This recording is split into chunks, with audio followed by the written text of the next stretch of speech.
This podcast is brought to you by Craft Beer and Brewing Magazine for those that love to make and drink great beer. To learn more or to subscribe, visit beerandbrewing.com or find us on social media at Craft Beer Brew.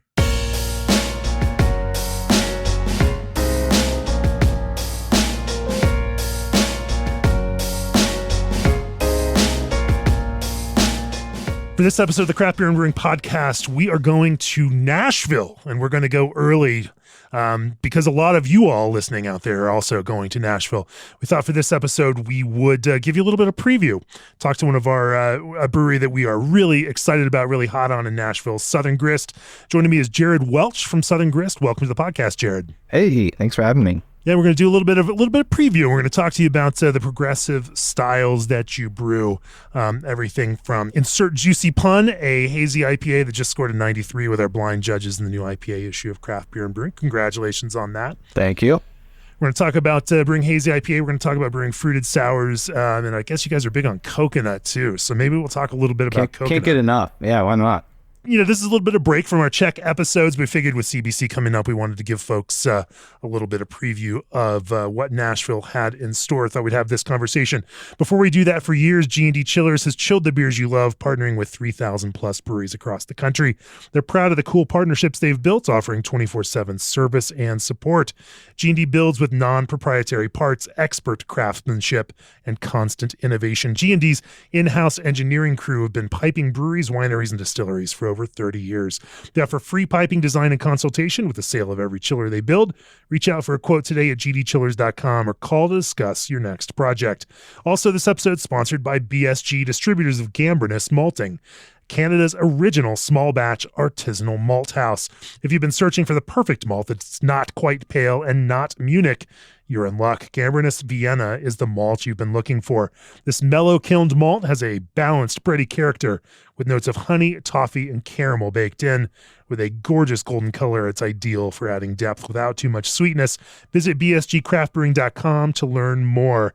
And scheduling freight carriers should be the last thing on a brewer's mind, so why not trust the experts to handle freight for your ingredients?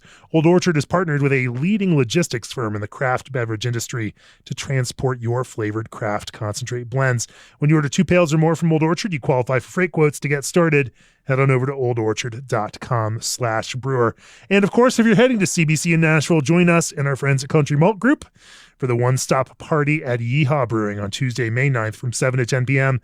It'll be a night of great music, great collaboration beers, great people, just steps from the convention center.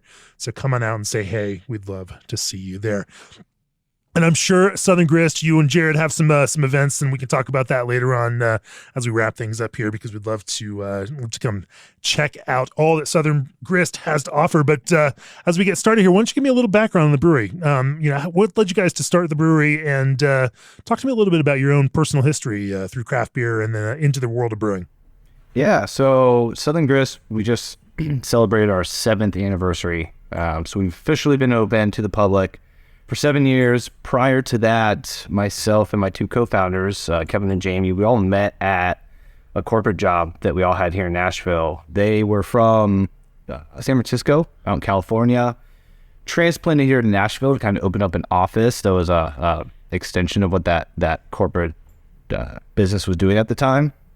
I came down here from Ohio pretty much straight out of college just to build my sales resume and kind of further my career. And we were all living that corporate life, doing that grind day in and day out. And I was just a huge craft beer nerd. I mean, I was, doing all the beer trading and everything like that, and got into home brewing kind of in college and right out of college.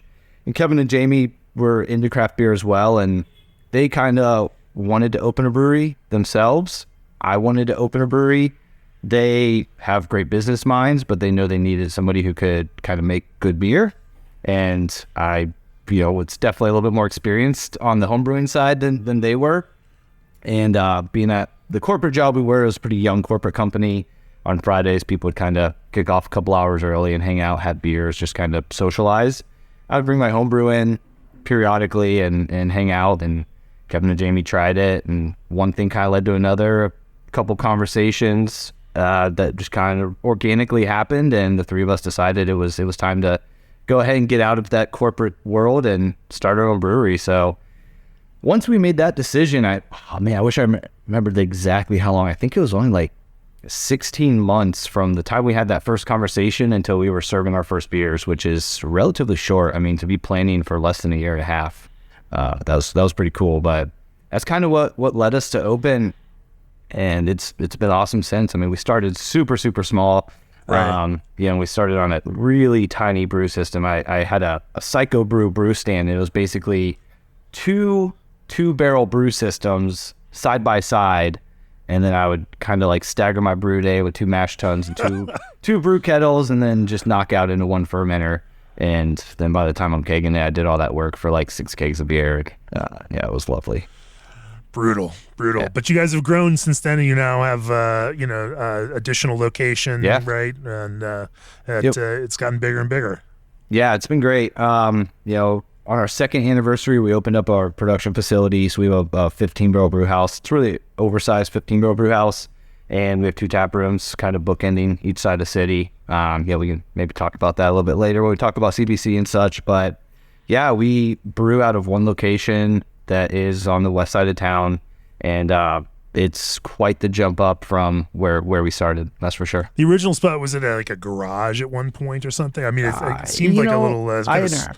Yeah, it looked like that. I had heard 18 different stories of what it once was. I think right before we took it over, it was like a little corner store bodega, like neighborhood bodega type thing. Before that, maybe it was a gas station at some point. I could have seen that, yeah. It was. I did pop over there last CBC, just at the end of my trip before I flew out. So I got a little lunch, a little bit of beer while I was over there, and got more familiar with what you all are doing. And we're not even in that location anymore. That location, we're no longer associated. We moved about a mile down the road, bought a building, put in a full restaurant, still in the same like part of town, but sure. We're have severed ties with our original location, which bittersweet. So. Well, that's the downside of getting so popular that you can't fit into the little places anymore, I guess. Sure. What a terrible thing. So talk to me about how you designed a beer program for this. Obviously, you came out of a beer trading world. Yeah. You were passionate about this stuff, and, obviously you guys decided to focus in specific areas and build a name and reputation around, progressive styles of beer. Talk to me about, how you decided on how to approach that, and then how you went about building a beer program. Yeah. So it's from day one of Kevin, Jamie, and I sitting down and planning. It's in our business plan that when I was talking about how I want to brew beer, just being the consumer side person that I was with my background in craft beer, I knew that when I was always looking to buy new beer, I always wanted to try something new, right? That was just the type of consumer I was. And I wanted to provide that for our consumers in Nashville, because I don't think at the time there were really any craft breweries that necessarily were doing that. It was a lot of year-rounds and seasonals, which is great. But I saw kind of an area where if we could just constantly be evolving our tap menu, I think we could get a lot of repeat business that comes to our tap room, sits at our bar, and we're sliding them that beer, right? That's where the margin is. That's, as a small craft brewery, when you're not scaling our production level, you want to sell every single drop of liquid you possibly can over your own bar. So in our business plan, I think my goal was to essentially, to have a brand new tap list every 2 weeks, I believe is what the initial plan was. And when we came out of the gates, I mean, we were pretty close to that. Again, brewing on a pretty small system. Two barrel systems, exactly. 2-barrel kettles, right? Not much choice. So exactly. So every time I was brewing, I was tweaking things, but we were coming out with new brands, right? And it was a lot of fun, but it was kind of hard to keep up with. But we haven't really strayed too far away from that as we've grown. We're making beer on a much bigger scale now. We lean very heavily into what I call our series, where we have our Hill series, which is kind of our fruited sour series, kettle sour. And that's our way of bringing new brands every time through different adjuncts, fruits, things like that. But the base recipe itself is pretty much the same every time. I'm just changing things up with the ancillary ingredients I'm adding that kind of give the consumer a new brand. So we're still evolving how many beers we're brewing every single day. The tap list is not turning over every 2 weeks anymore, when I have 60 barrel tanks out there. we're not going through those in 2 weeks, but it's still a lot of fun. It's really cool. At least you don't have to triple batch, to just keep things, keep the tap lines full on that tiny little system. Exactly. Where'd you go for that an inspiration on how to brew some of these beers? Because, as you got started, especially trying to build the idea of cool. And I mean, I think, that there is that space for something that felt cool in, in that market. Hazy IPA, fruited sour, definitely, in that kind of time frame, felt different and cool, like beers that were harder to get made well, but also figuring out how to make them well. You have the benefit now of brewing on a tiny little system where you can make mistakes and you can fix them really quickly. Yeah. And that is one of those weird benefits that came from that highly inefficient process. And I hear that over and over again. But how did you go through that kind of early learning process, and where'd you start and where'd you end up after the first couple of years of doing it that way? Yeah, I mean, just, having my finger on the pulse from a craft beer nerddom side. If I heard about something new, right, the first time I heard about a milkshake IPA, I think maybe I had one example of it until I decided to brew it for the first time, because it was just, I do think I was really good at learning about something and very early and just jumping in. I've always been a jump in head first type person. People always ask me, oh, you do all these crazy beers, how big is your pilot system? We don't have a pilot system. We've never had a pilot system. So I definitely like to do research. I'm a big kind of self-learner type of person where I will do as much learning as I can by what resources are available to me, whether that's just the internet sometimes, especially when you're on the kind of the forefront of trying a new style. That's what it is.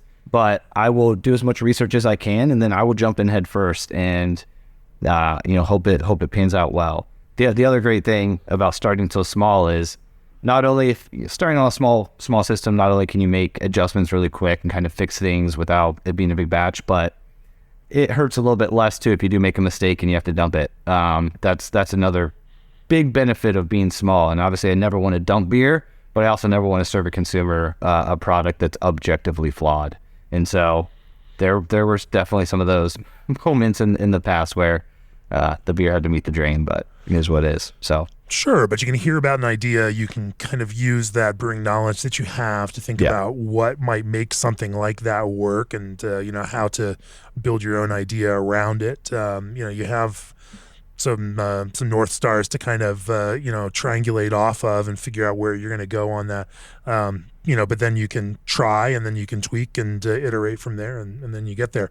Well, I want to talk about what that looks like now with a lot of these beer styles. But before we do that, take your brewing to the next level with AccuBrew's revolutionary fermentation monitoring system, now predicting specific gravity. With predicted SG, you have precise control over the fermentation process to ensure consistent, high-quality results. AccuBrew's mobile app and stainless steel sensor work together to send you live data from inside your tanks, including predicted SG, fermentation activity, clarity, and temperature. Join the AccuBrew community and experience 24/7 peace of mind with their set it and forget it solution. Come see them at CBC Brew Expo in Nashville to meet the engineers at booth 2935. Also, ProBrew has always been a dedicated and trusted partner to breweries, especially when they make the leap to canning their product. That's why they only sell rotary can fillers, which significantly reduce product waste and produce higher quality product than an inline can filler. Need proof? Visit ProBrew at booth 433, as well as at their party at Yazoo Brewing at this year's CBC in Nashville. To RSVP to the event or schedule time with them at the show, visit them at probrew.com/CBC or email contact us at probrew.com. ProBrew, brew your beer. And Indie Hops breeds new hop varieties to help brewers captivate beer lovers. Indie's unique varieties, Strata, Lorien, Luminosa, and Meridian, are trusted by brewers worldwide to modernize, brighten, and diversify their beer lineup. Indie also offers classics that thrive in Oregon terroirs such as Chinook, Crystal, and Sterling. Thoughtfully crafted and selected hops to meet your brewing needs. Visit indiehops.com/podcast and stop by their booth 2131 at CBC to discover what's new in hop flavors. Indie Hops, life is short. Let's make it flavorful. So let's fast forward to today, Jared. Obviously hazy IPA and hazy double IPA and, that whole hazy pale ale, that entire family and spectrum along the ABV range of hazy beer is a big chunk of what you make. Talk to me about some of the kind of, core components of that for you. What defines a Southern Grist hazy IPA? Yeah. I feel like our hazy IPAs in general have kind of changed quite a bit over the years. I mean, in 7 years, I would hope that most breweries are kind of evolving and tweaking and, making improvements to their products. But, I think what defines a Southern Grist IPA is, I think if you were to kind of take the IBU average across the market, I think we'd be on the higher end for a hazy IPA for Southern Grist. Really? I do. Our finishing gravities are still a little high, as I think the trend has gone that way on hazy IPAs over the years. But we First-wort hop all of our hazy IPAs. I mean, I think back when we were doing our 2-barrel system, I did a couple of the 0 IBU type beers. I'm using air quotes there, but we First-wort hop pretty much everything. And we'll get a decent IBU baseline, and I'm using the term IBU. Decent is very subjective there. I mean, we don't send our beers off for testing. We don't have that in our lab to test for actual Where IBUs. does your software calculate that at typically for a standard hazy IPA? Not pale ale, not double. Yeah. If I were to put our beers into Beersmith, which is something that we still, I'll run things through to kind of get a baseline. It'll put it around.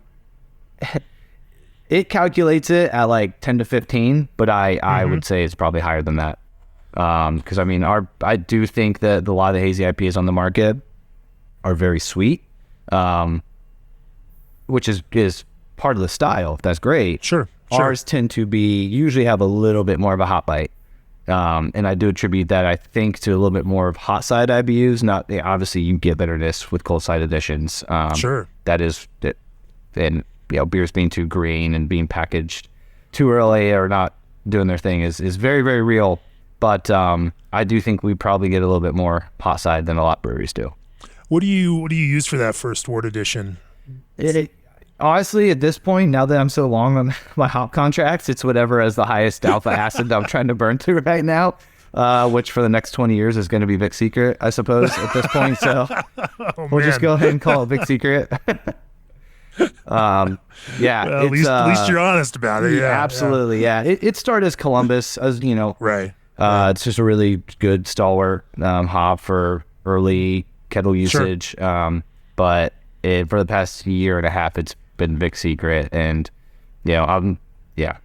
there's a beer brand we had that's near to my heart that used a lot of Vic, and then unfortunately it was a pale ale, not an India pale ale, and so sales didn't go the way I wanted, and so now I'm over contracted on Vic, and it's a great bittering hop. No, it's a great bittering hop, an expensive bittering hop, but a great bittering hop. Yeah, sure.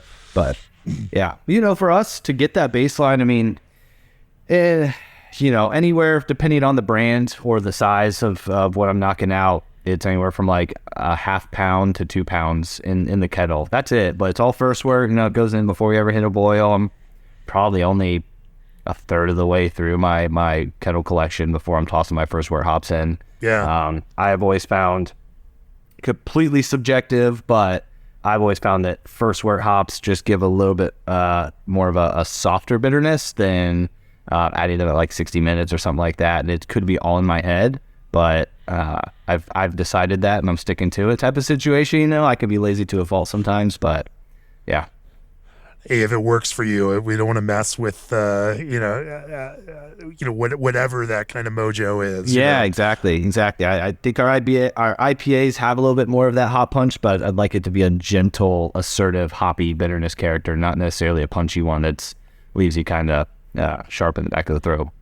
Right, right. Now, imagine Whirlpool is the next. If we're thinking about hot side, well, we can walk back after this Yeah. and talk about some of the, building a grist bill around it too, and of course, water along with that. But whirlpooling would be your next hot side, Yeah. hop kind of piece, right? Or Yeah. do you have other hot side additions in there? 99% of our beers Right. don't get a single additional hop addition until the Whirlpool. For us, the Whirlpool, on West Coast IPAs, I would consider it kind of a traditional Whirlpool, if you will, as far as the hot side temperature goes. For our hazy IPAs, though, what we're talking about here, the Whirlpool to me is we reference a hop stand. We're getting our temperature down to 160 to 165 before we add any additional hops in the kettle. So, we just simply do that by running through our heat X, going back into the same kettle the way our system is set up. A lot of it's hard piped underneath. We just have one flex hose that kind of goes from our heat X out to our bottom of our kettle, and we'll just circulate that. It takes 2 stages, kind of making sure you're homogenizing your temperatures well. And once we get to that temp, that's when I'm adding my Whirlpool hops at that point for hazy IPAs. That's still quite a bit of work, and I imagine you've tested it both ways. What do you find? Because 160, 165 is pretty cool. Yeah. I mean that also starts getting you down into that not hot enough to, fight off other kinds of things. You have to have a clean process around that. Absolutely, yeah. But that's a riskier, kind of temperature place that other brewers also knocking temperature down don't necessarily go as cool. Sure. What do you think is the impact down there? Yeah. So 2 questions. I mean, we can talk about, cleaning the system and because we have what I would consider a phenomenal lab program, especially for a brewery our size. We can talk about that if you want, but as far as what that does is at the end of the day, there are so many just nuanced things in the hops that are just so volatile at higher temperatures that the cooler I can get it, I think I'm just keeping a lot more of those flavor and aroma compounds in solution. I always tell whenever I'm training, it's either a cellarman or a brewer, look, if you can smell it, if you're putting hops in the beer and you can smell it, it's no longer in the beer, right? And so my goal is keeping as much of that in the beer as possible so it's making its way to the consumer. I find that getting to that 160, 165 mark has just helped. The hops are a little bit more expressive. We're losing a little bit less throughout that process, and it has really done wonders for us. I mean, we've been doing it this way now for about 4 years. We did a lot of testing prior to that. We were in our new facility on our new bigger system, and at that point, 5 years ago, I never want to go back to that day because I feel like every single brew day we were just testing a new variable, and it was wild. But I do think we kind of put things through the ringer, and at the end of the day, we're pretty happy with the outputs for our system and what our hazy IPAs taste like. When you call it a hop stand, like what are the mechanics around that? I mean, in terms of timing, obviously your temperature, is where it is.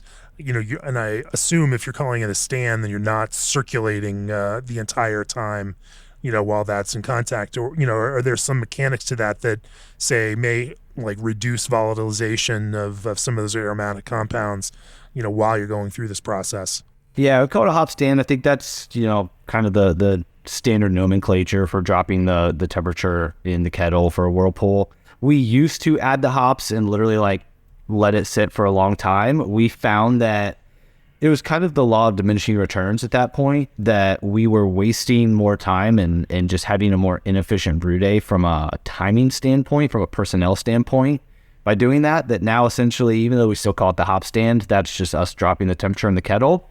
The second I get those hops in at that 160, 165, and I'm kind of mixing them up as I'm putting them in, make sure there's no clumps or anything. When they seem like they're nice and dissolved in solution, that's when I'm essentially whirlpooling and kind of kicking off the rest of my brew day.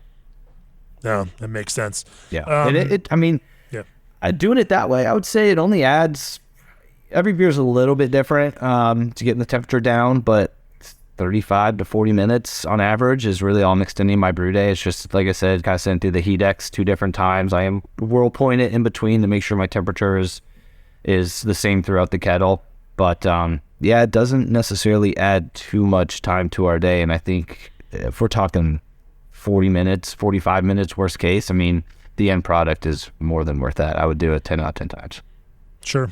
Let's go back and talk a little bit about malt in this. Obviously in the whole style, in order to, give it that kind of soft mouthfeel, I imagine that, adjuncts are a significant portion of the grist bill.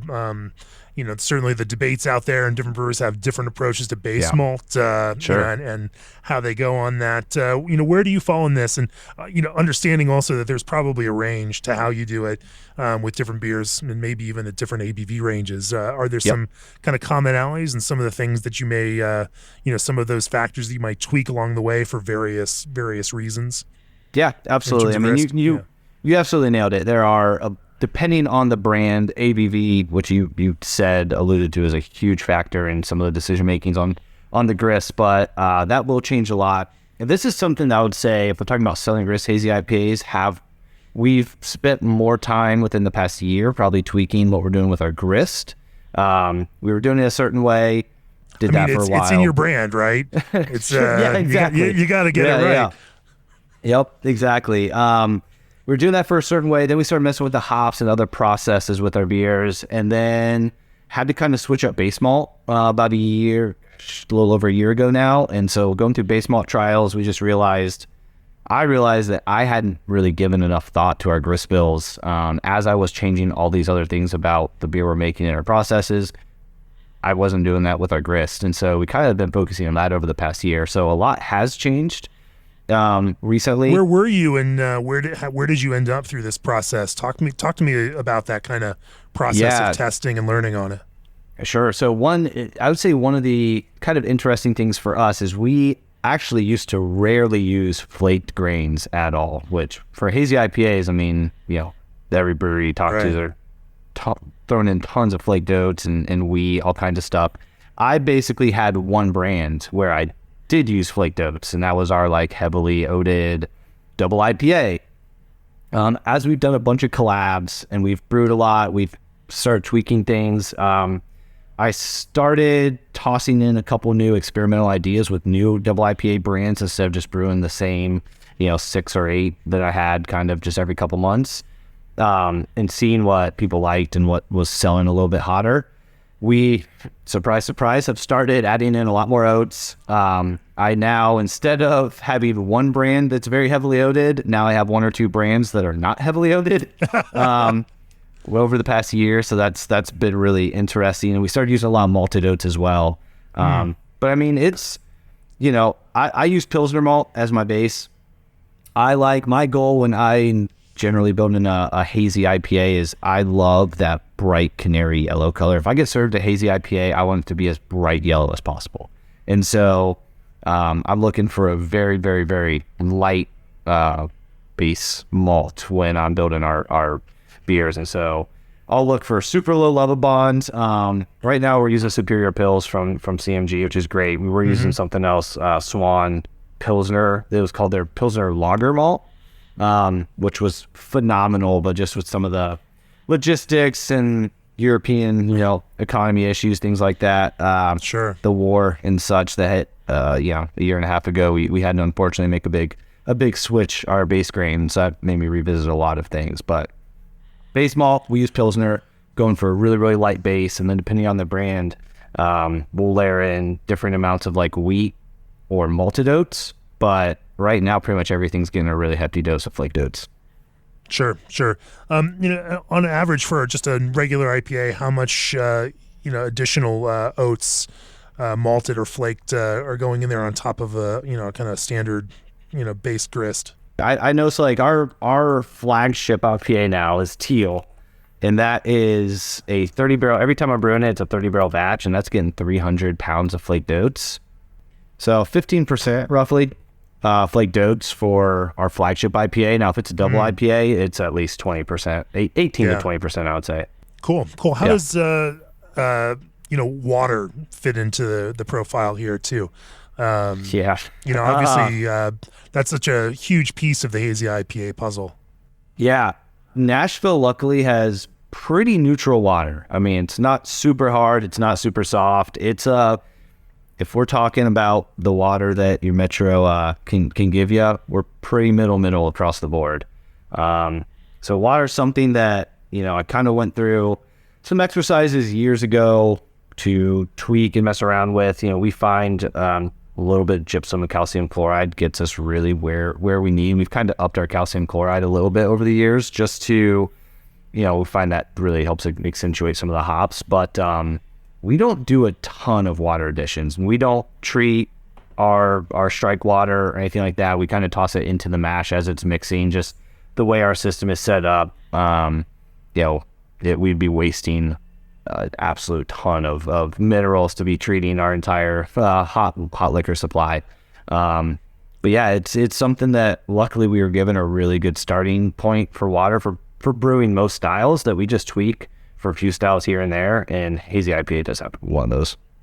Well, it makes it nice and easy if you just have to add a little bit and don't have to do any subtraction and then additions. So. Yeah, and water, it is, now that we just talked about, we've changed a lot of the processes over the years, and hops, and more recently we've done all the grain. Unfortunately, I'm probably staring down the barrel of having to revisit our water stuff. Would be the next stepping point as we tweak things to make our beer better, which I'm not necessarily looking forward to, because water is not my strong suit. It's a little bit of a complex beast. Subject. It's a beast, and I think I anyone also, who's tried to read John Palmer's book can tell you just it's a phenomenal source, but it's a slog. It can be a bit tough. It can be a bit tough. Well, then let's flip out and talk about that end of hot side into fermentation and dry hopping there. You knock out and talk to me about what your next stages of fermentation then look like for you. Obviously, there's a whole range of from biotransformative early dry hopping. On the yeast side, you've got plenty of brewers that are co-pitching multiple yeasts. Where do you guys lie on this? What do you find, what do you lean on for fermentation? And then how does your dry hopping regimen then fit into that? Yep. So first and foremost, we're a London house. We pitch London 3 in all of our hazy IPAs. We've experimented with other strains over the years, whether it's a collab or we're just trying to mess around with the new yeast strain, dialyzed strains, things like that. We've done it, but we are a London house. We get our yeast here in town from Bootleg Biology. It's absolutely phenomenal. Such a great local vendor to have in our backyard. And we do have a prop tank, so we'll get a small pitch, prop it up, and then we'll do multiple pitches and run it tons of generations. Tons of generations. What does that mean? Yeah. Oh man, we'll take out of one prop tank, we'll split obviously into multiple batches, and then we'll just keep harvesting from each batch. We'll go 9 to 12 generations. It's quite a bit. So if you're following me thus far, you obviously probably realize we don't do a whole lot of active fermentation dry hopping. Just otherwise we wouldn't be harvesting our yeast and pitching it 10 generations.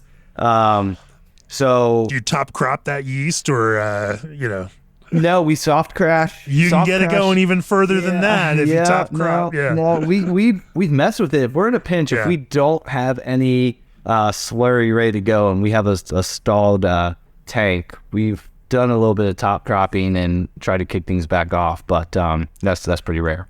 I talked to the guys at Grimm in Brooklyn, and they are on they were at that point at generation 250 of their London Ale 3. Okay, so go back to when I said tons of generations, and now I'm going to say we take it just a couple. 9 to 12 is good. 9 to 12 is good. there are some that are 4 to 6, and so that's certainly efficient for you guys to be able to push that. We came from our prior to having our lab and also our on staff microbiologist, I was pretty much pitching fresh every single batch. Or if I was in a real big pinch, I was blindly doing cone to cone and crossing my fingers and praying. But that was years and years and years ago, where our everything's so much more buttoned up now. But 9 to 12 is a lot for us and a lot more than most of the breweries we talk to. But 200 plus that's wild. How do you keep it healthy over that? Obviously you're watching it, but anecdotally, certainly have had brewers who earlier on, and for a lot of London Ale 3, we'll start seeing it, just drop out, and less haze stability over those future, later generations. Being able to keep it healthy and viable, but also very stable and performing the way you want it to over that much lifespan. There's something to be said for that. Are there any tricks that you all employ to do that? I mean, no, nothing crazy or mind blowing. It's really, we just stay on top of our production schedule. We're only harvesting, for the most part, we're generally just harvesting the yeast for the beers that we need and just making sure we're pitching within like a week and a half optimally. I work really closely with Isaac, who's currently running our lab, and we're just always making sure that we're not running yeast that just sits in a brink under pressure for 4 weeks, right? Like that. I mean, we just counted yeast. It was a dry hopped lager of all things, and our yeast viability was like single digits. Yeah, so what just happened is so weird, but you check viability on everything before you pitch it. Pitch it as quick as you can, and generally you're gonna have healthy yeast that perform well over time. So. Sure. Talk to me about those kind of fermentation parameters using London Ale 3 in terms of time and temperature, and then what that schedule looks like, and then when you actually do a harvest and then start dry hopping after that. Yeah, for most beers we ferment mid to high 60s. We'll usually knock out around 66, 68, ferment around 67.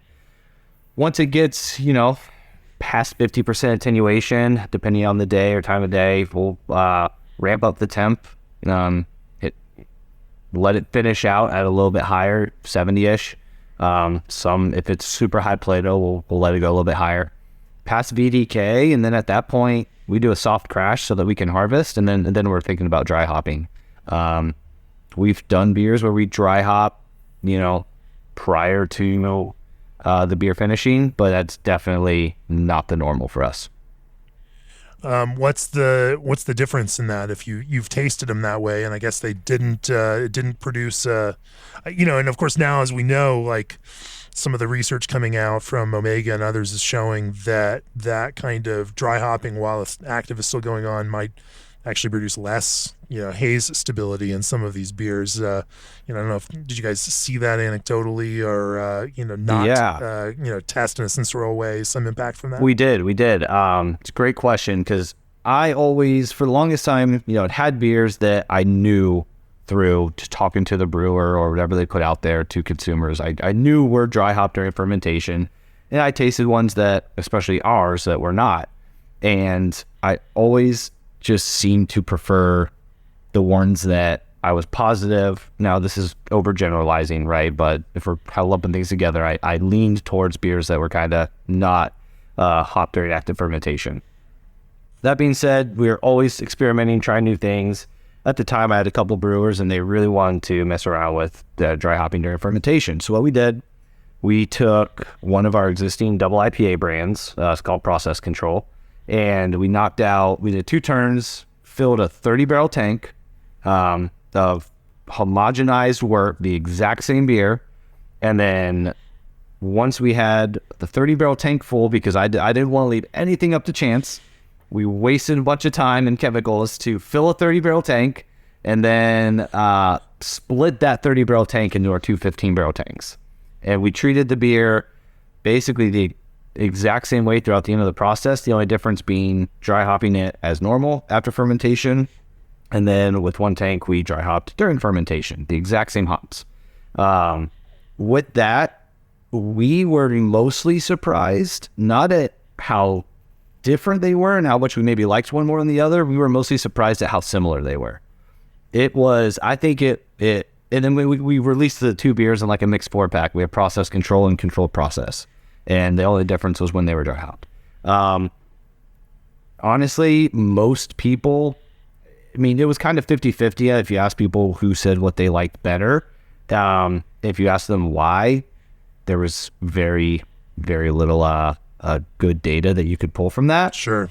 Number one, there's, can you tell a difference? And then exactly. Number 2, if you can tell a difference, what do you prefer, right? Exactly. And for me, the biggest thing, right, especially we have a lab program, is data, we did a triangle test among all the production employees and some of the staff that we have that, would have trusted palates, and it failed the triangle test. It literally was, as far as the triangle test went, there was not, I can't even think of what it's called right now, but the data did not support that anybody could actually tell the difference between the two.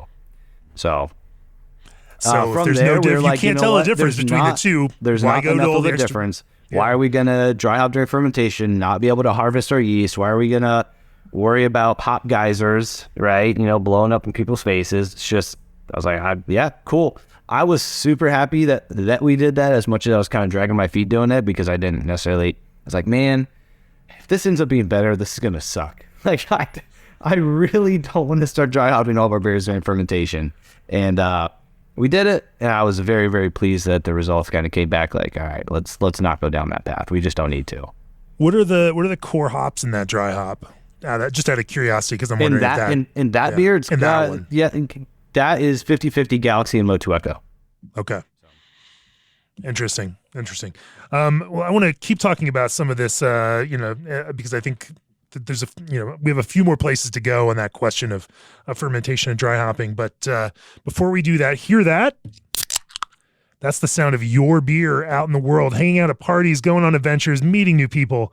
It's carbonated to perfection, and the can art looks slick. Twin Monkeys Beverage Systems knows how to capture quality in a can. Their custom-built canning lines combine high quality with affordability so that people can get a taste of your tap room from any room.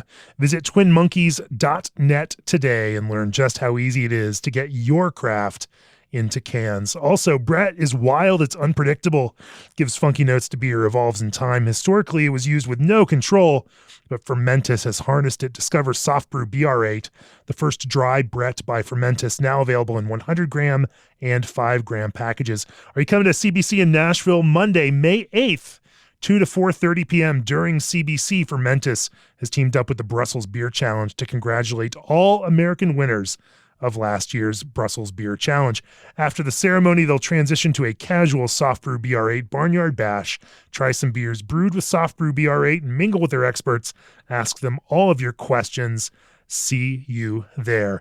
And ABS Commercial has been a full-service brewery outfitter for over 10 years. They're proud to offer brew houses, tanks, keg washers, and small parts to brewers across the country, as well as equipment for distilling, cider making, wine making, and more. Contact them today at sales@abs-commercial.com to discuss your customized brewery needs. Going to the Craft Brewers Conference in Nashville, stop by their booth to connect with their brewery consultants and enter for a chance to win a Keg Viking keg washer. ABS Commercial, we are brewers.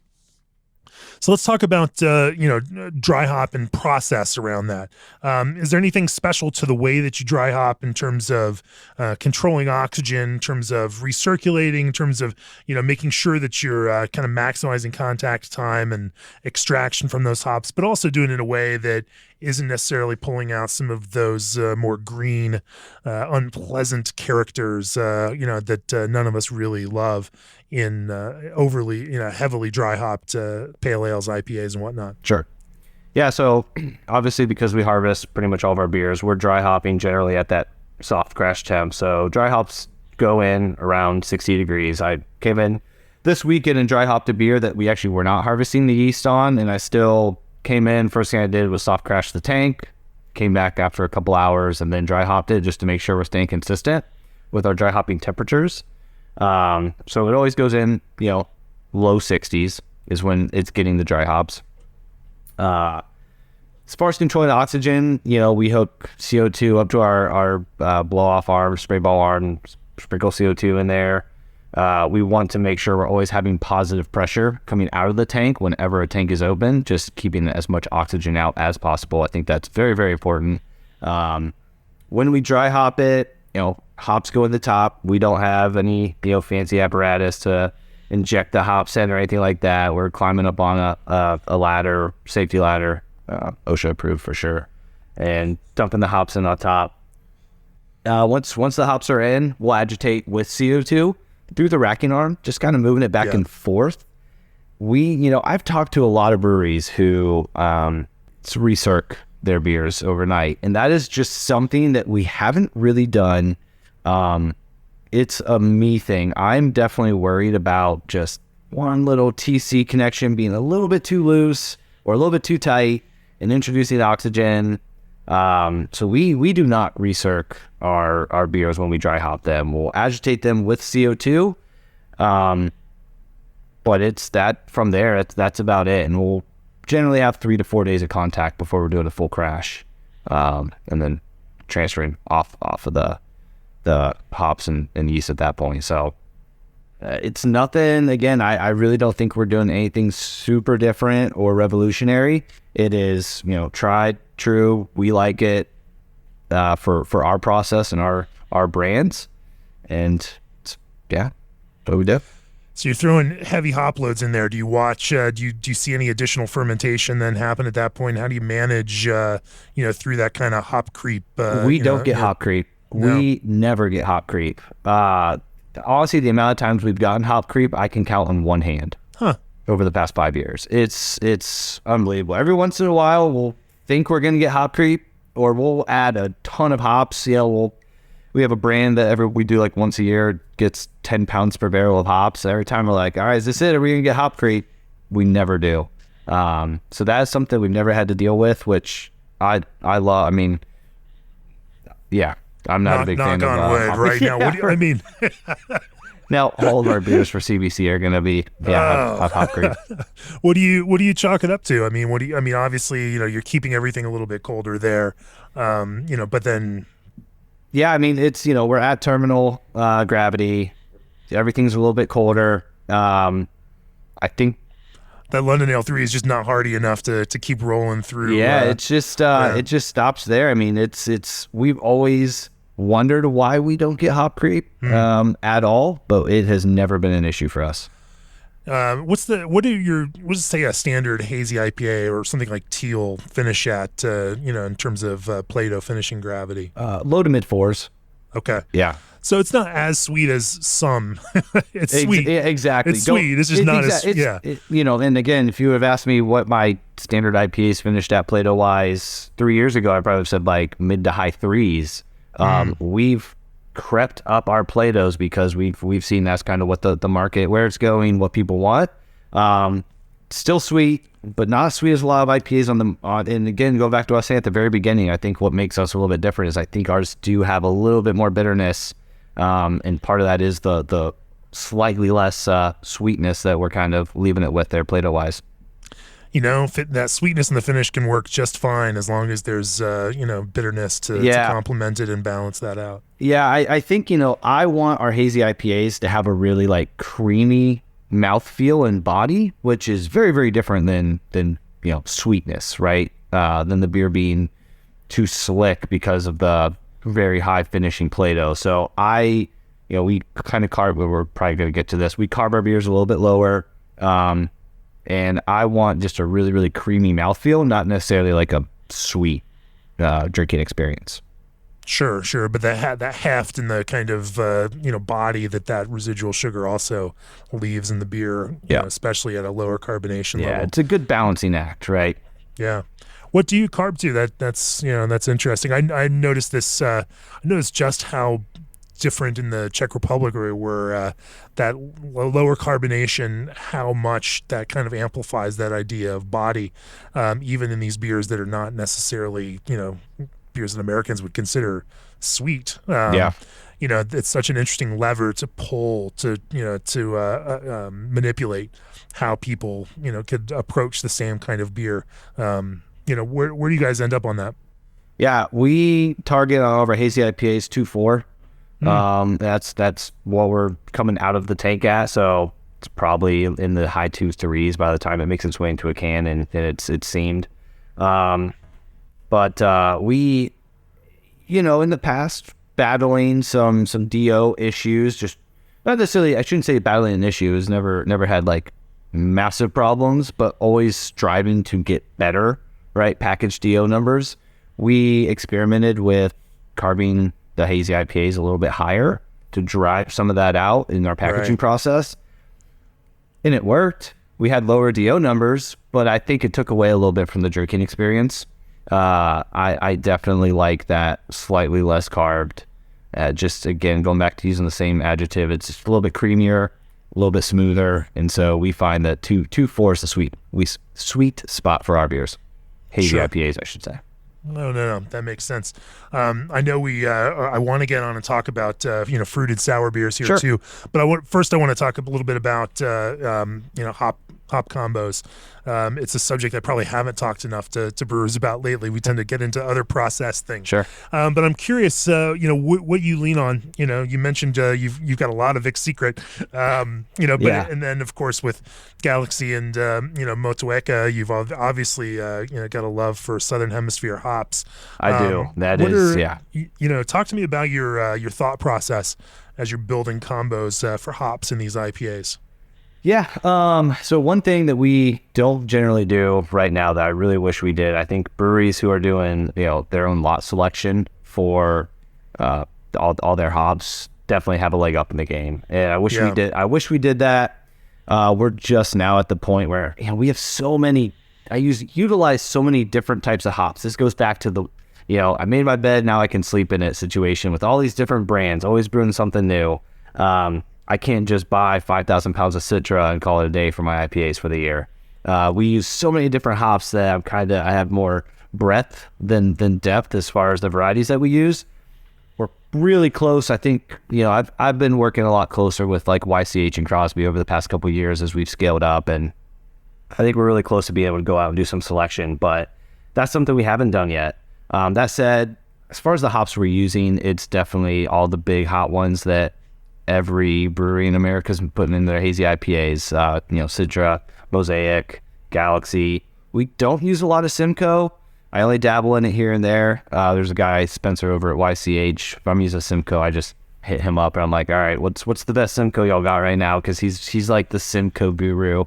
It's not something we use a ton of, but everything else, it's what you'd expect in all the popular hazy IPAs. That said, we do have a series of hazy IPAs called Mixed Greens, and it kind of started as we were brewing them all the time, and it was my way to, the entire goal was every single time we brew a Mixed Greens, they're numerically branded, so it started with Mixed Greens 1, and I think our latest one was Mixed Greens 57 or something. Each one is a different hop combination, and it was born out of just my curiosity and how well do these hops play together, right? And so a lot of times if I'm coming up with a new double IPA brand, it will be based off of a Mixed Greens that I did in the past that I thought did really well, either from a sales perspective or from a sensory type of view. So I'll take that information because I really only brew every single Mixed Greens one time, play around with the hops, and then if I really like it, then I'll use that in a future brand. But what were some of the most unexpected successes in the Mixed Greens series? Something where you took a flyer on and you're like, we'll see how this works, and then it became something that was just like, I didn't exactly know that it was going to perform that well, but I really love this. Anything that you've learned through that was really counterintuitive? I don't know if I'd say counterintuitive as much as I think cashmere really blew me away the first time I used it. We used that in the Mixed Greens and loved it. I can't remember off the top of my head which Mixed Greens it was. Been 60 of them. But that was the first time we used it. That was great. And then that has become one of our, if I were to love my hops into like primary, secondary, tertiary, it's probably like a secondary type hop where we use cashmere quite a bit because of that.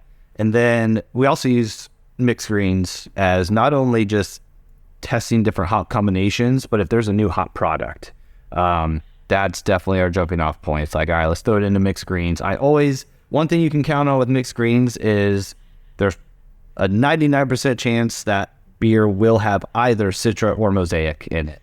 Reason being, I know those hops like the back of my hand at this point, that when I am trying something new, it's very easy for me to pull out what that new hop is contributing to that beer when I pair it with Citra or Mosaic, just because I know exactly what those are doing.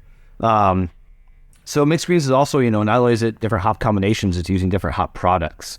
Crosby CGX, been great. Freestyle, I've been working with them over the past few months. They have like a hop keef product, which is a really, really, really cool product that we used in our 2 mixed greens ago, I think it was. That is really fun. So it also just gives us a way to use stuff.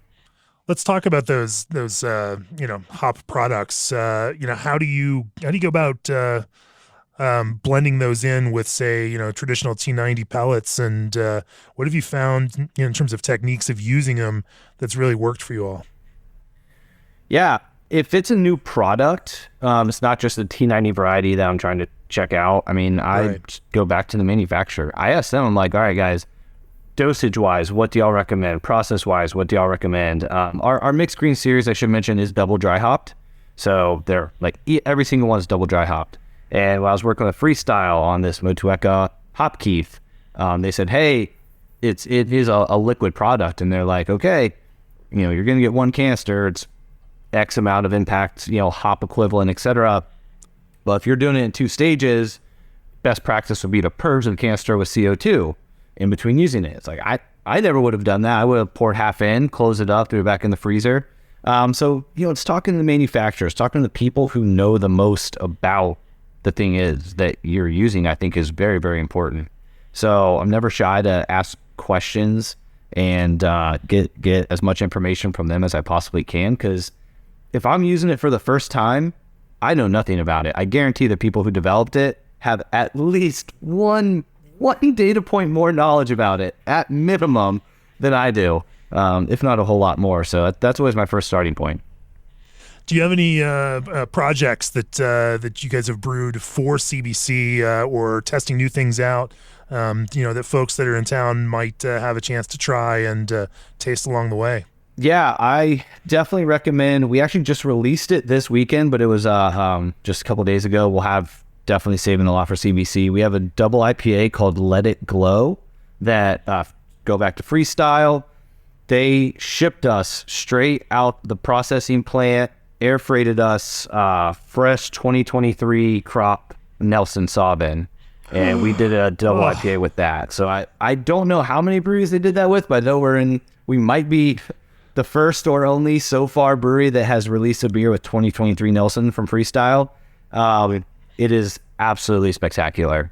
That beer is definitely my favorite hoppy beer we have on tap right now. So a Nelson fresh hop beer. That sounds like something I'm gonna not fresh hop. Not fresh just hop. This fresh crop beer. Yeah, the fresh crop beer. 2023 crop beer that's fresh. I shouldn't use the word fresh. Yeah, straight out of the processing plant. They were T90s shipped right to our door.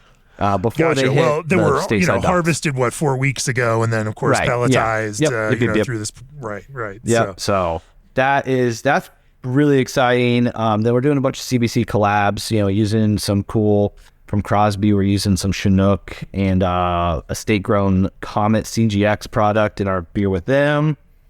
We got some really cool cryo from YCH. So we definitely have some fun products that we're releasing beers with during CBC. Sure. Well, let's switch gears and quickly talk about hazy, or not hazy, about fruited sour beers, and even when we call them sour beers, maybe we'll call them tart fruit beers. Sure. Because I think even sour maybe oversells the acidity component of this. Sure. Talk to me about how you built an idea about making these beers and what that process now looks like for you.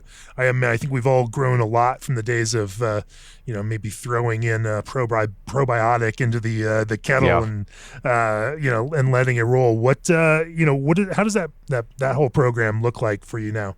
Yeah. So whenever I talk to our front of house staff and I ask them, just out of curiosity, like, hey, what's the most common thing you hear from a consumer, right? When you're the one serving them, they walk up to the bar, you're front line. What does the average consumer say to you? Hands down, the most common thing our bartenders tell me is people ask for a flight of our sours. That's the most common thing. And we have kind of come to be known as the brewery that you can come in and we usually have a bunch of kettle sours on tap. Now, I will say, if everybody's listening to this prior to CBC, we're going to be pretty sour light for CBC. Because your audience. We're going to be lager heavy and, burning through hop contracts and all that. But we have always been known to be very heavy on the sours. We'll have a few for sure, 3 or 4 of them. But there's times where our tap menu is literally like 50% fruited kettle sours. So that was data, again, I got directly from frontline staff. And that's driven a lot of our production over the past. So that's part of the reason why I kind of built a program that is so sour heavy, is because it sells. It brings people in. They want it. They like to try. It's really... And they want it in that way to try all of these next to each other and get that absolutely. Like, full broad experience. And, taking one step back, talking about hazy IPAs for a second, I do think that our hazy IPAs do taste very different, and I'm very proud of the fact that we're a brewery that puts out a bunch of hazy IPAs that are pretty discernible in taste. That said, your average consumer, if somebody gets a flight of 4 different hazy IPAs, how different are they tasting to your average consumer? Some probably very different, but a lot maybe not as much. Whereas you get a flight of our sours, and those beers are going to taste a lot different. Well, even visually, they all look different, right? And so you're giving them that cue just from sight alone. Yep. So I think consumers really like the idea they can get a flight of our sours, go through 4 vastly different just consumer experiences, which is really fun. And I like to generally most of the time be able to provide that for our customers. So we're, brew a bunch of kettle sours. To do that, every time I talk about this, I always realize that it's not something we do a great job of like marketing externally, but we actually use a locally caught lactobacillus that we sour all of our beer with. Again, go back to bootleg biology. The owner there, Jeff Mello, he has a project. I think it's called like the Zip Code Project or something along those lines, where he's working on getting a wild yeast or bacteria from every single zip code. And we took him to a friend's farm south of Nashville, probably about 50 miles or so, and just hung out for the afternoon. And we got all kinds of samples from elderflowers and blackberries and all kinds of things that were grown on the farm. He took it back to bootleg, found which ones were essentially beer viable, and one of those that came back was a lactobacillus that actually performs really, really, really well. Whenever we would make kettle sours, we were using Good Belly, right? You alluded to that, throwing the probiotics in there. I was buying Good Belly off the shelf, coming and loading up with a cartload of it. People are looking at me weird, and man, it's a great product, and it made good kettle sours. But one thing I noticed is whenever we were post souring, we were heating that up, I thought the brewery smelled like sauerkraut, and I was I never enjoyed making kettle sours on kettle sour brew day, and it never came through in the finished product. So I kept doing it, right? Clean, everything worked out fine, but it always just drove me crazy how weird it smelled in the brewery. We were doing kettle sour days. And so as soon as we switched over and started testing this lacto, it smells just like bright, fresh strawberries. It's so different. It's just, what makes into the finished product, I don't think it's much, but I just think it's such a cleaner, it's just such a nice lacto, and it performs really well, really consistently for us, and we've stuck with it. And we really should market that it's like a Tennessee caught wild lactobacillus that we use to kettle sour our beers, but we don't do a good job of that. Well, I mean, I think it goes down to that question of if you're going to make a beer, make it as well as you can, and tell a great story about it, and the idea that you can make something like this with a microbe, a lactobacillus strain that you caught, elevates the entire style, right? I mean, now all of a sudden, it's not just this thing that we're making in order to, sell more beer to a certain kind of consumer. It's, it's a product with a little bit more intention in it that, and then how does that lactobacillus strain impact your process around creating kettle sours? Have you changed that process at all? Not too terribly different from how we've always been doing it. So we kind of are set up. It's a 3-vessel system, but it's 2 like kettle whirlpool combis. And reason being, I think I first saw that when I was brewing a collab with Wakefield. I think that's how he was set up at the time. Might still be. And essentially, we do so many kettle sours that I didn't want to have my kettle tied up and not be able to brew other beers and keep our production schedule moving. So at any given time, there's probably a coin flip chance that we have a kettle sour sitting in one of our kettles out there, and we sour. Sometimes we'll just let it go one night. Sometimes we let it go 2. The only reason that changes is really depends on kind of the fruits that are going into the beer. If I'm going to put in a lot of passion fruit, key lime puree, things like that, they're super acidic, we'll just sour it for one night as opposed to 2, and it'll just keep the pH a tiny bit higher. And we just find the finished product can be a little bit too sour. We have a beer called key lime pie. It's a sour with a bunch of marshmallows and key lime puree in it. And we did a batch one time. It was one of the first ones, and it was so sour, mouth-rippingly sour, and I thought it was disgusting. I couldn't stand it. People still liked it, but it was just a little bit too sour for me. So I started working on just my timing of when I'm kind of stopping the souring process on some of these beers that are using highly acidic ingredients, and that's really the only difference in our kettle souring process. Interesting. So I imagine, you see an initial, fast drop that then starts slowing down. Yep. As it drops from there, obviously, since, pH is logarithmic.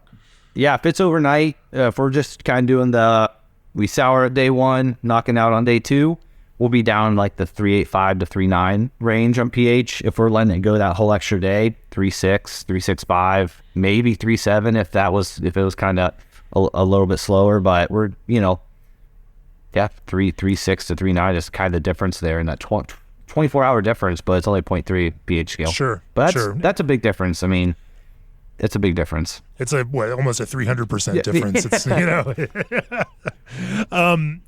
so then do you start then, knowing, obviously you do start knowing what the fruit you're going to add to this is, and want to dial that in. Do you create then like general acidity goals for these, knowing what that fruit is, where that general acidity for the fruit is, and where you want it to end up? I mean, there's still a little bit of chance involved in this, but do you have a general target where you want those to be, or does it change for the fruit? Yeah, it changes for the fruit, and this kind of goes back to the nature of I tend to be just a little bit. I'm more of a creative type brain than I am necessarily strict, adhere to science or formalities, and so the same way. Talking about mixed greens series for the hazy IPAs, I will always pair something with Citra and Mosaic, but I kind of let the hops kind of do their own thing. I don't make IBU adjustments necessarily depending on the alpha acids of my hops I'm using a different process, because if it's a hop with a higher alpha acid, I expect that beer to come out a little bit more bitter. I want the ingredients to be more expressive. It's the kind of same thing with our kettle sours. When it comes to the fruits, I make my adjustments basically just whether I'm getting into 3.9 versus 3.6. And then from there, I let the fruits and the adjuncts kind of do the talking. I expect the beers to be different. I want them to be different. Our beers are made by hand. We don't have pneumatics. We don't have a touchscreen PLC on our brew deck. And, there might be a little bit of batch variance just in the nature of the brewery process. Or there's going to be a really big difference in our kettle sours because one's fruited with blueberries and one's fruited with raspberries, and the pH on those two fruits are wildly different. But you know what? The finished product should be wildly different, in my opinion. And so I'm not necessarily trying to make sure all of our fruited sours hit the consumer or in a very narrow specific pH range. That's just not my style of brewing. Totally get that is the goal for some brewers. I'm just not there. That's just not where my head's at or what I want to provide the brewer, or I'm sorry, the consumer. Sure. Now, I imagine like most kettle sours, you're using, fruit puree in order to get the kind of, vivid flavor, that kind of production, efficiency to do this. Are there some that you found that you really like, or are there others that and what does that whole process look like for you? Yeah, I haven't referenced it in a while just because I feel like I've kind of got things pretty dialed in. But at one point a couple of years ago, I had a pretty gnarly working spreadsheet based on who my different fruit puree providers were, what fruits they offered. From each fruit provider, it was price per pound and the different sizes, and I had a bunch of subjective sensory data. And now I definitely just have like in my head, I know there's certain fruit providers. There's one fruit provider I get my pineapple from, and there's one I get my mango from, and there's one I get my tangerine from. And it's just, we make so many sours, and I've bought so many drums of fruit puree at this point that I kind of know what I like and who I like it from. It's kind of just depends on what fruit I'm getting and what their price is. But I'm very specific about which provider I get which fruit from. It's not an uncommon approach there. Yeah. In terms of making them really pop, making these fruited sour beers really capture that kind of fruit flavor in a way that resonates with people drinking these. What do you think are some of the biggest pieces for brewers to pay attention to in that process? Yeah. First and foremost, if you're going to use the fruit, use the fruit. I mean, go hard. I think that a really big mistake is, I guess it depends on how beer is marketed, right? But if somebody's telling me, oh, this is mango fruited sour or whatever, and it's got like a whisper of mango, right? It's like the LaCroix of the mango beer world.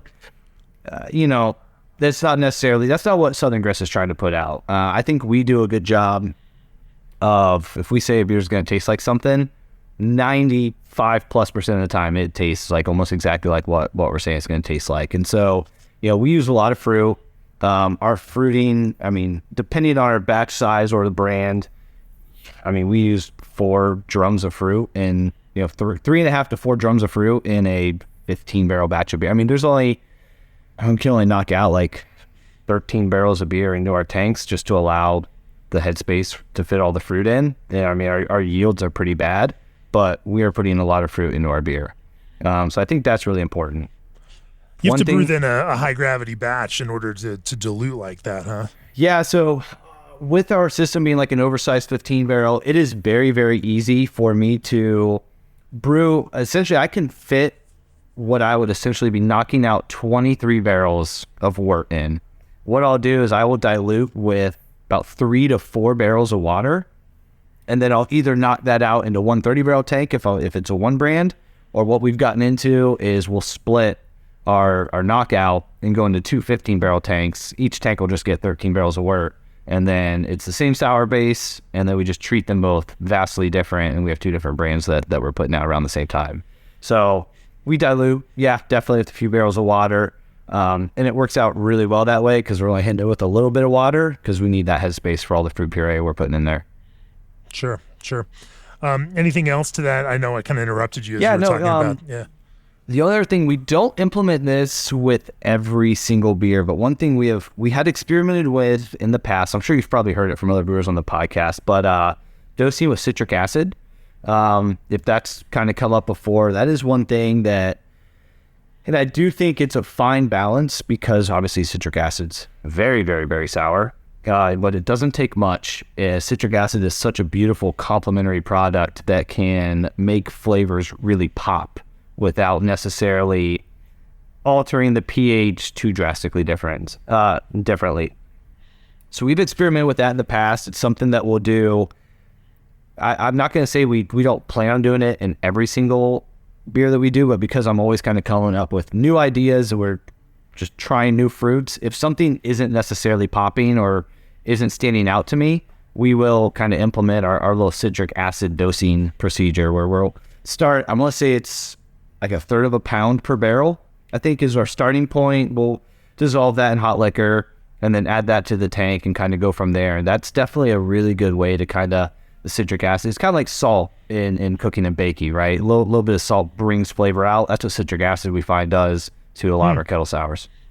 And just like salt, where you can add it, taste, and then add a little bit more. You can always add more, but you can't take it out, right? Interesting. I hadn't thought about that. I'd certainly heard about folks using vanilla in that same kind of way to help heighten some of that fruit flavor.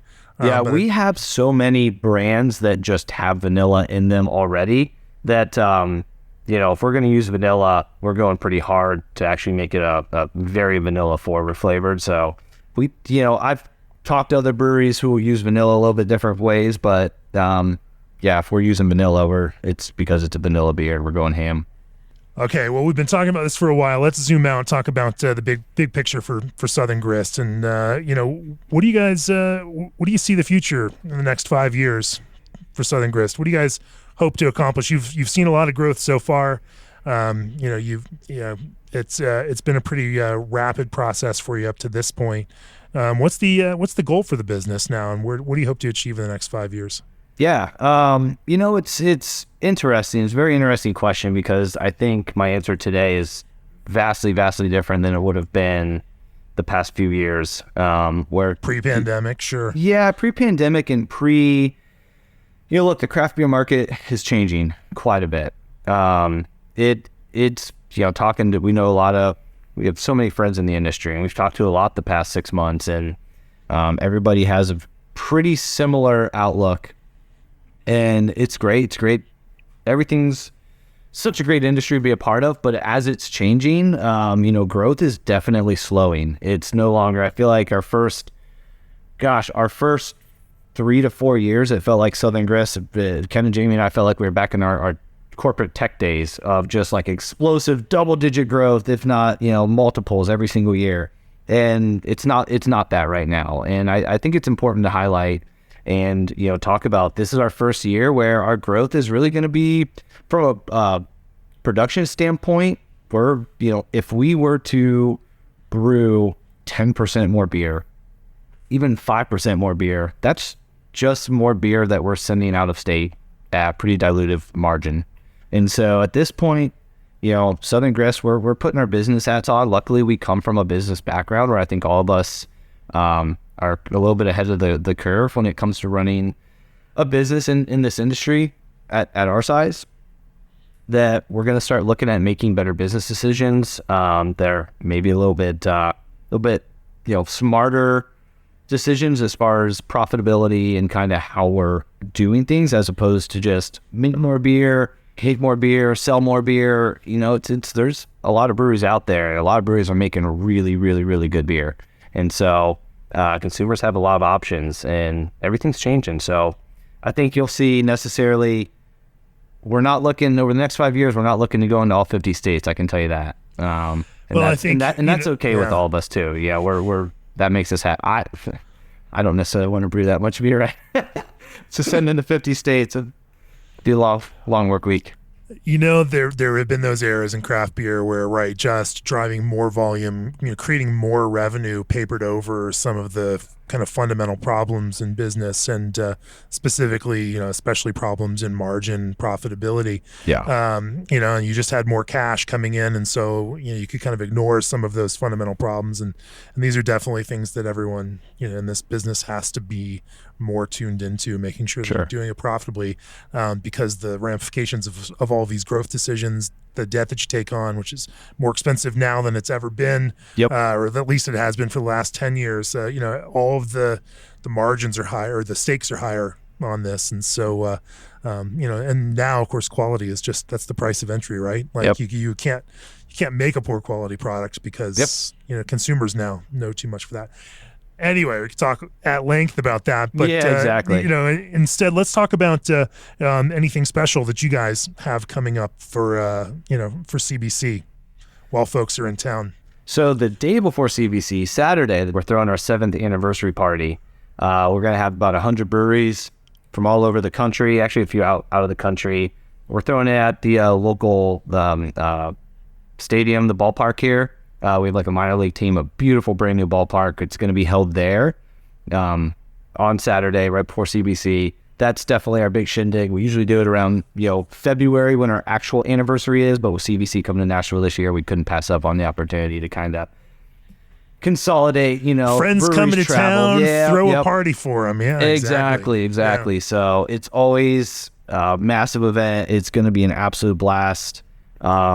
I highly, highly, highly recommend checking that out. So that's going to be our big one. And then after that, we're throwing a bunch of events throughout the week.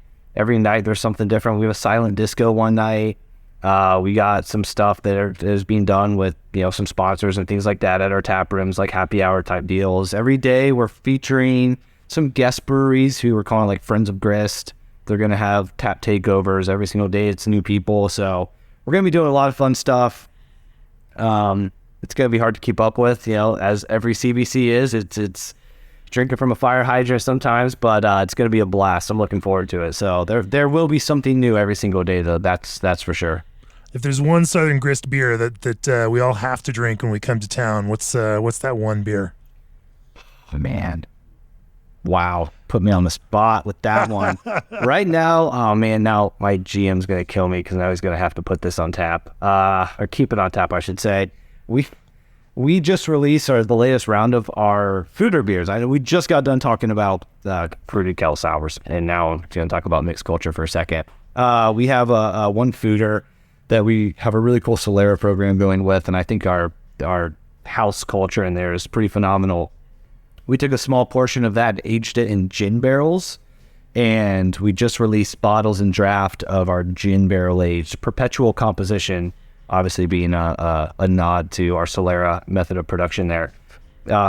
Just came out, and so I'll try and make sure that's on tap the week of CBC now. But that beer is absolutely it's streaking so well. And then, I'm excited. We haven't packaged it yet, but I'm excited. We have a couple experiments. We have like a lager that we're getting ready to package later this week with a thiolized lager strain that we've never used before. It's really, really fun and unique in the tank right now. So that'll be something to look forward to, and we'll have something for everybody. That's for sure. Fantastic. That's a great place to bring this to a close. G&D Chillers has set the standard on quality, service, and reliability with 24/7 service and support. Try Gambrinus Vienna to add depth without too much sweetness. Trust the experts at Old Orchard to schedule freight for your next craft concentrates order. Take your brewing to the next level with AccuBrew's revolutionary fermentation monitoring system. ProBrew's rotary can fillers reduce waste and produce higher quality packaged beer. Try Indie Hop's unique varieties to modernize, brighten, and diversify your beers. Twin Monkeys offers customizable packaging solutions for every craft. Discover Soft Brew BR8, the first dry Brett from Fermentis. An ABS Commercial is your full-service brewery outfitter. And of course, once again, if you're heading to CBC in Nashville, join us and our friends from Country Malt Group on Tuesday night at Yeehaw Brewing for the one-stop party with music by Goodbye June. If you've enjoyed this podcast and any others, go to beerandbrewing.com, click on that subscribe button, and show us that you care.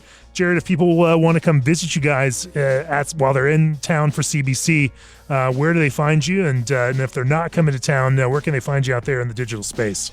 Yeah, so we have 2 tap rooms in Nashville, one in East Nashville, one in West Nashville. Both are at most a 10 to 12 minute Uber ride from Broadway or the convention center.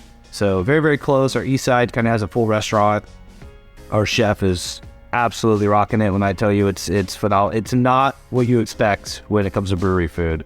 I highly, highly recommend you go to our east side location, Hungry, and I think most people are going to be blown away. But yeah, catch us outside of the physical space, catch us on mostly on Instagrams where we do a lot of our, news and kind of goings on with the brewery. A little bit on Facebook and such, but yeah, I look forward to seeing everybody here. Hopefully people come through. And if so, I'll be brewing. I'm going to CBC personally on Monday, but Tuesday, Wednesday, I'll be brewing. So if there's anybody out there who wants to pop in, check out the brew space, anything like that. I love talking with industry folks, so welcome. Well, I will make sure I come see you while I'm in town, and I hope a lot of other folks out there do too. Thanks for talking with me. It's been great to talk about brewing with you. Cheers. Yeah, cheers, man. Thank you.